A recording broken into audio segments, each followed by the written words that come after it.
coming into a trend. I've noticed there are some things where governments are starting to push things where stuff is being mandatory, especially I guess with vaccinations, where I guess we're getting to a point where even though there's like you go into vaccinations and it's such a storm for some weird reason. Like I don't know why people can't talk about this rationally a lot.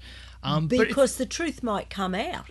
Well, I think it already has to tell the truth because I'm against vaccination, totally. But the first thing that I find that's alarming about this is that there's now this segregation of unvaccinated people. We're going back into segregation by thinking that these people are going to cause us all diseases.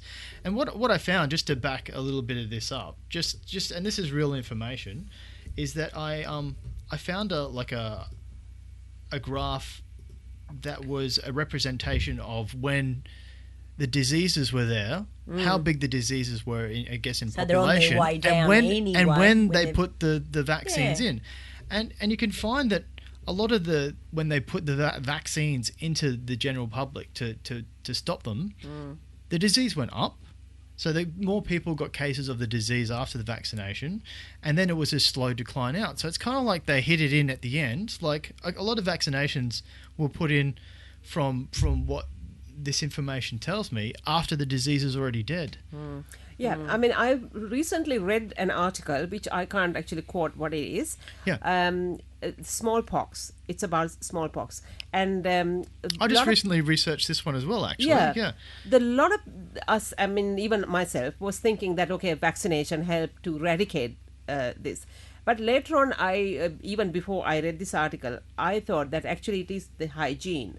Because they burnt all the infected clothes, and those days the people didn't have much of hygiene, and they get infected, and they lived in and there was no refrigeration conditions as well. No, I mean they lived in very cold and isolated. I don't know, very in a dark ages. You know, those kind of people, they got leprosy and all these things because of lack of hygiene. They didn't self-care. They didn't have awareness and understanding. And also in the article said that when the disease was actually going away, I mean, it's actually dying down. It has got some lifetime for these viruses to last, and also because of the improvement of hygiene and lifestyles, the disease is anyway becoming less and less in the world, and only a very small proportion in the whole world was actually got the vaccine anyway. Yeah, well, that's the thing. Yeah, I think a lot of people don't realise, because smallpox was, I think, the biggest scare that started the vaccination as a thing. Yeah. So it's a good case to look into. But they found that it was already going out, and it was such a small number that you can't really say that the vaccine caused it to die out, because they didn't have enough people on it.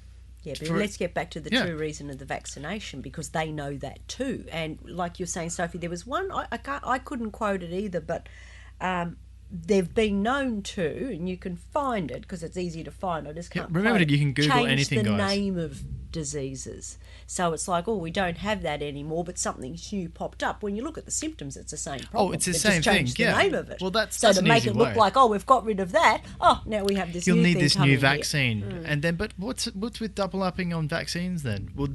Have you guys seen any cases? Like the chickenpox vaccine and shingle. It's quite similar, and so there you got two different vaccines. So maybe that's something to look into. Yeah. But is it harmful for people if they're doubled up on a vaccine?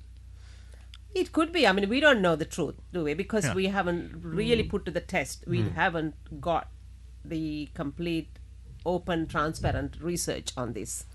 So, but when you look at the bigger picture, we have more healthcare, more doctors, more nurses, more specialists, more low fat, more low cal than we've ever had, and we're the fattest, sickest and unhealthiest we've ever been. Yeah. So something's wrong. Yeah. You know, if we go back to naturally looking after ourselves, eating right, less alcohol or no alcohol, meditation, calm, there's only two things that go on in the body when you get down to it. You're either in fight or flight, or you're in love, and I use that loosely.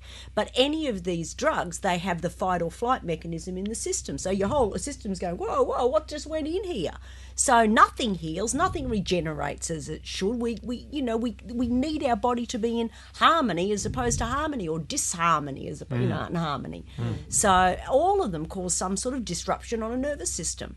which then, of course, we get dumbed down and we let them screw us from behind and thank them for it and pay them more money to do it, and while we don't even know what's going on. Now I'm getting on the conspiracy side of things. That's fine, because really conspiracies are based on something that's real and tangible, or it wouldn't exist in common reality.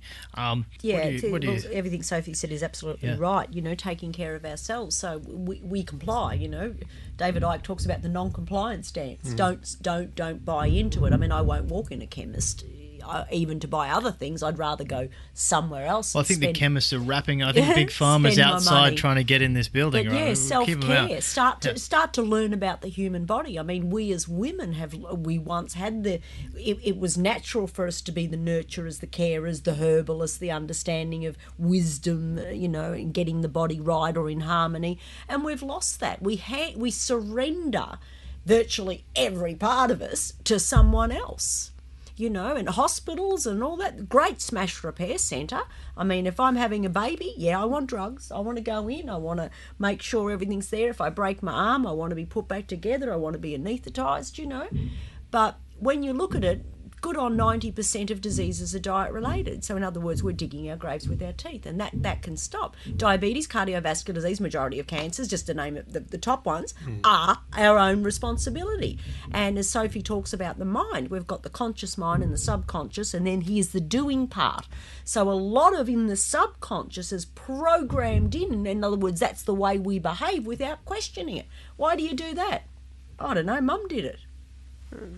So a lot of the diseases, and you were talking about the thinking, Bruce Lipton, epigenetics, how we think, my mother got that, so I'm going to get that. So what it gets down to, change your habits. Pick one, say, all right, I'm going to not have coffee, or I'm not going to have alcohol, I'm going to replace it with juice, or I'm not going to have white bread, I'm going to have sourdough, or I'm not going to have any cereal, have stewed apple and cashew cream. So change a habit. All of a sudden you change that, and you oh shit, I actually feel real good when I wake up now, instead of needing 14 cups of coffee to get going and then a beer.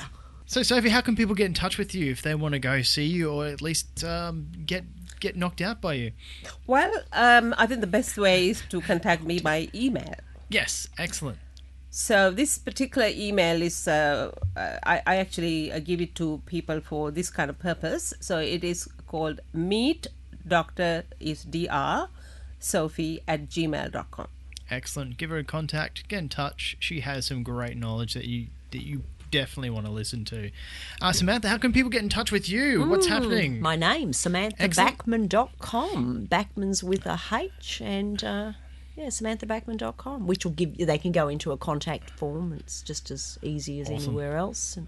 Awesome. You've got an upcoming show, I hear. Yeah, Fantastic I'm about show. to do a show with an amazing producer. Oh, he sounds pretty cool. Yeah, his name's Kris. Oh, jeez. Does he have a beard? That's not a question. Yeah, and it's all on this sort of thing, good. including conspiracy. So it's the solutions to the lies of our times. Wonderful. Ooh, I like. Sounds so good. This gets on. In fact, these are a couple of guests, so Okay, well, there we go. Fantastic. And, Greg. Conscious Wisdom podcast. Catch us on Facebook, and we're here every week, and we've also got a meetup, Conscious Wisdom. Come there and connect. That's what we want to do. We want to get people connected, get some information out there, and at least put ideas in people's brains to just go, hey, this information exists. Go look at it. If we said something tonight you may be interested in, go on the web, check it out. There's lots more information from a lot of accredited people. We're all in this together, so. And if you really like it, download it, because they usually take it down real fast. They do. So I download them and I've kept them. So definitely do that. And guys, you've been listening to the Conscious Wisdom podcast. I'm Kris R. Anderson, and today's episode was Did You Sneeze on My Face, Greg? No, he didn't. It might have been Big Pharma. And we're talking about Big Pharma nutrition and natural health. Just go online to latenightmedia.com, where you can find all the information, the links, past episodes. Hey, go on Twitter, see us there. Go on Facebook, and if you want to be a guest, get in touch with us. We'd love to have you on. We'll see you next week, and remember, stay cool, because I would.